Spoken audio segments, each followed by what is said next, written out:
रहीम अस्सलाम वालेकुम स्टूडेंट्स। आज जो है हमने फ्लावर से रिलेटेड जनरल डिस्क्रिप्टिव टर्म्स जो हैं कुछ फ्लावर की वो पढ़नी है। ब्रैक्टिएट, अगर फ्लावर्स के पास ब्रैक्ट प्रेजेंट हो तो हम उसको ब्रैक्टिएट कहेंगे, ठीक है। उसके बाद ई ब्रैक्टिएट, जिसमें ब्रैक्ट एब्सेंट हो, ई लग गया तो उसका मतलब वो एब्सेंट हो गया। पेडिसिलेट, पेडिसल प्रेजेंट है। सेसाइल में पेडिसल एब्सेंट है, ठीक है। सेसाइल वो होते हैं जो मूव नहीं कर सकती चीज़ वैसे। उसके बाद कंप्लीट हम फ्लावर को तब कहेंगे जब उसके पास कैलिक्स और करोला दोनों प्रेजेंट होंगे। इनकम्प्लीट हम तब कहेंगे जब या तो कैलिक्स होगा या करोला होगा या दोनों ही एब्सेंट होंगे। तो फ्लावर जो है वो मोनोक्लेमाइडस कहलाता है अगर कैलिक्स या करोला में से कोई एक एब्सेंट है। It may be A petals, या तो पेटल्स के बगैर होगा, या ए सेपलस या सेपल्स के बगैर होगा, ठीक है। If both calyx and corolla are absent it is called achlamydeous, achlamydeous, ठीक है। मोनोक्लेमाइडस या फिर ए क्लेमाइडस, एक एलमर है। अच्छा, उसके बाद आ जाता है perfect flower. Students, perfect flower जो है उसको हम हर्माफ्रोडाइट या बाइसेक्सुअल कहते हैं। वो परफेक्ट फ्लावर होता है जिसके पास स्टेमन्स और कार्पल्स दोनों हों, ठीक है। अगर स्टेमन या कार्पल्स दोनों में से कोई एक प्रेजेंट हो तो उसको हम इम्परफेक्ट कहते हैं, या ना हो। Unisexual flower is called imperfect flower. In this case either stamens और कार्पल इज एब्सेंट।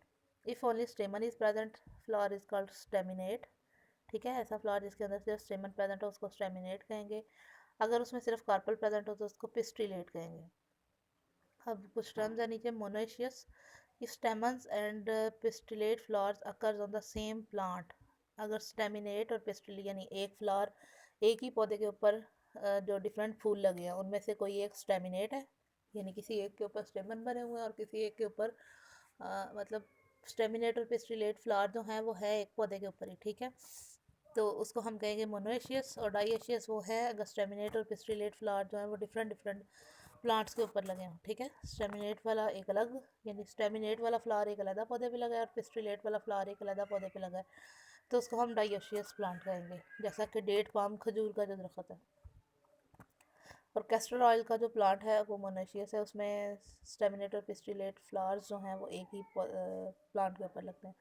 उसके बाद पॉलीगैमस, ऐसा मतलब प्लांट होता है पॉलीगैमस, ऐसे प्लांट को हम फ्लावर को कहते हैं, ऐसे बल्कि प्लांट को कहते हैं, ठीक है, जिसके ऊपर स्टेमिनेट फ्लावर भी लगता है, पिस्टिलेट फ्लावर भी लगता है और बोथ वाला भी लगता है, ठीक है। मोनो यानी ऐसा फ्लावर भी होता है जिसपे स्टेमन और हर्मेफ्रोडाइट फ्लावर भी लगता है। हर्मेफ्रोडाइट उस टर्म को हम कहेंगे, ठीक है।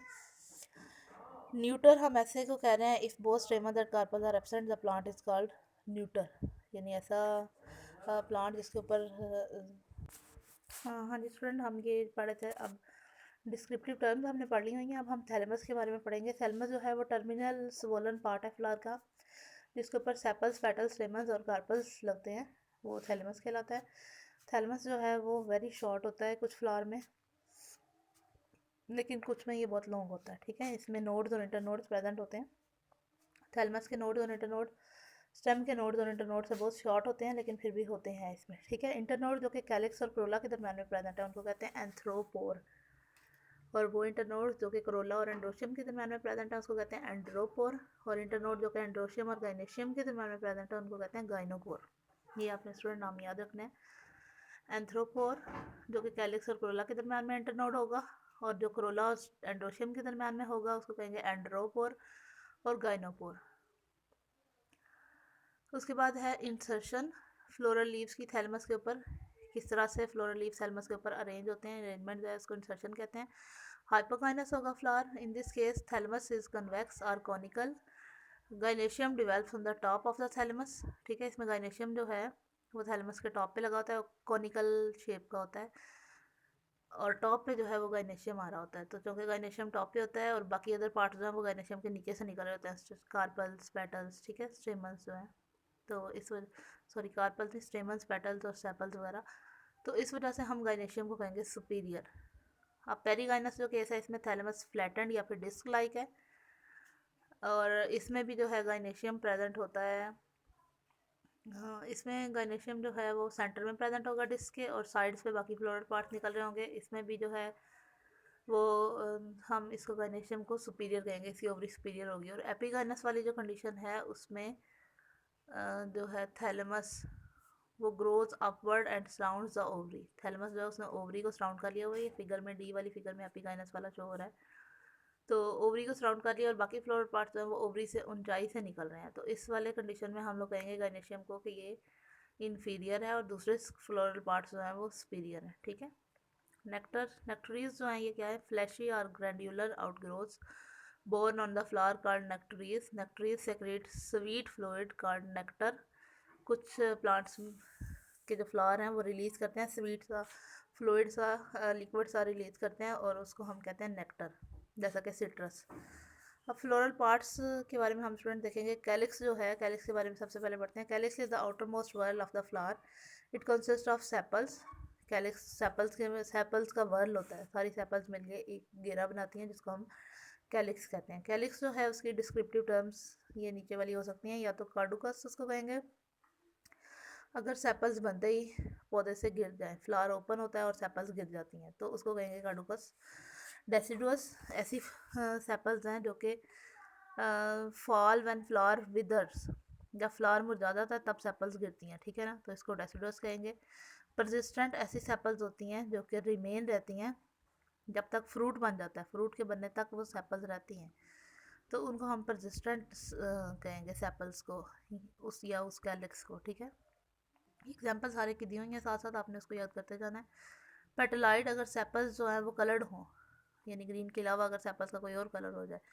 पॉलीसेपलस जिसमें सेपल्स जो है वो फ्री होती हैं एक दूसरे से। गैमोसेपलस जो है वो सेपल्स यूनाइटेड होंगे एक दूसरे के साथ। ट्यूब्यूलर गैमोसेपलस के आगे से मजीद नीचे से सब टाइप्स होंगी कि सेपल्स जब आपस में जुड़ी होंगी तो वो जुड़ के किन किन शक्लों में पाई जा सकती हैं, या तो जुड़ के ट्यूब बनाएंगी, लॉन्ग ट्यूब लाइक स्ट्रक्चर बनाएंगी, या फिर इनफंडिबली फॉर्म बनाएंगी, फनल शेप स्ट्रक्चर बनाएंगी, या फिर ग्लोब शेप स्ट्रक्चर बनाएंगी जुड़ के, या फिर जुड़ के लिप लाइक टू लिप्स जैसे जुड़े होते हैं, ठीक है, उस तरह से लिप लाइक वो जुड़ी होंगी, या फिर हुडेड फॉर्म में होंगी, हुड लाइक स्ट्रक्चर बनाएंगी जुड़ के सेपल्स। फिगर में सारे शो हो रही हैं कि ये सेपल्स जुड़ के किस किस शक्ल की हो सकती हैं, या फिर स्पर शेप हॉलो ट्यूब बनाएंगी। ठीक है। उसके बाद आ जाता है करोला। करोला जो है वो एक सेकंड वर्ल है फ्लावर का, ये पेटल्स का घेरा होता है। करोला की भी वही वाली टर्म्स आएंगी, या तो करोला कार्डुकस होगा, ऐसा करोला जिसमें फ्लावर जैसे ही ओपन होगा करोला उसकी कलर्ड पत्तियाँ गिर जाएंगी, ठीक है। या फिर जो है करोला वो सेपल की तरह का होगा, सेपलाइड होगा। पॉलीपेटलस या करोला फ्री होगा, पत्तियाँ एक दूसरे से, करोला की पेटल्स जो है वो फ्री होंगी एक दूसरे से, फ्री होकर या तो वो क्लाउड की शेप में होंगी, क्ला जो बना होता है, ठीक है। Petals are narrow at the base and expanded at the tip, यानी बेस से वो एक दूसरे के करीब होंगी और ऊपर जाके वो खुल जाएंगी, पेटल्स दूर दूर हो जाएंगी। या तो क्रूसी फॉर्म की शक्ल में होंगी, क्रॉस बना रही होंगी, एक दूसरे से दूर होंगी लेकिन क्रॉस की फॉर्म में होंगी, ठीक है। जैसा कि मस्टर्ड फैमिली में होता है रोजेशियस, जैसा कि रोज़ की पेटल्स होती हैं वो भी एक दूसरे से अलग अलग होती हैं, वो शॉर्ट क्ला बना रही होती हैं। कैरोफिलस जो है कैलिक्स लॉन्ग ट्यूब बनाती है और it consist of 5 petals, long class होते हैं ये, ठीक है। फ्लावर रोज़ में वो शॉर्ट फ्लावर्स बना रही होती हैं और इसमें ये लॉन्ग फ्लावर्स क्लास बना रही होती हैं कैरोफिलस में। उसके बाद गैमोपेटलस, अगर पत्तियाँ जुड़ी हुई होंगी, पेटल्स जुड़ी होंगी तो उस कंडीशन को गैमोपेटलस कहते हैं। गैमोपेटलस में या तो पेपिलियोनेशियस कंडीशन होगी, इसमें 5 क्लॉड पेटल्स होती हैं। 5 क्लॉड में एक स्टैंडर्ड होती है, पोस्टीरियर वाली अपर वो बड़ी होती है, उसके बाद साइड्स वाली दो जो हैं वो विंग्स होती हैं, ठीक है, वो फ्री होती हैं पेटल्स। और उसके बाद स्टैंडर्ड में दो होंगी, दो बड़ी पत्तियाँ, ठीक है, बल्कि स्टैंडर्ड एक बड़ी पत्ती होगी। और उसके बाद lower two anterior most petals they fuse to form boat shape structure, वो फ्यूज़ होती हैं, ठीक है। 5 पत्तियाँ, स्टैंडर्ड एक बड़ी पत्ती है, दो विंग्स हैं वो फ्री है, और एंड वाली जो कील होती हैं वो आपस में जुड़ी हुई होती हैं। या तो ट्यूब लाइक जुड़ के बनाएंगी पत्तियाँ, पेटल्स जुड़ के ट्यूब लाइक स्ट्रक्चर बनाएंगी, उनको हम ट्यूबुलर कहेंगे, या बेल शेप स्ट्रक्चर बनाएंगे, उसको हम कंपेनुलेट कहेंगे। ये हम पेटल्स की बात कर रहे हैं जब वो फ्यूज़ होंगी आपस में, तो ये स्ट्रक्चर्स बनाएंगे। उसके बाद इनफंडिबली फॉर्म बनाएंगी, फनल शेप स्ट्रक्चर। ग्लोबूस जुड़ के अगर ग्लोब की शक्ल में होंगी तो उसको ग्लोबूस लाइक कहेंगे, जुड़ के अगर व्हील की फॉर्म में होंगी तो उसको हम रोटेट कहेंगे, अगर जुड़ के लिप्स की फॉर्म में आ रही होंगी तो उसको बाइलेबिएट कहेंगे, अगर जुड़ के वो हॉलो ट्यूब बना रही होंगी, लॉन्ग हॉलो ट्यूब, तो उसको स्पर्ड कहेंगे, और अगर जुड़ के वो अपर पोर्शन जो है वो लॉन्ग होगा, स्ट्रैप लाइक होगा, तो उसको हम लिग्यूलेट कहेंगे। यहाँ तक का स्टूडेंट आज का करोला और कैलिक्स वाला हमारा कंप्लीट होता है। एस्टिवेशन से हम लोग कल स्टार्ट करेंगे।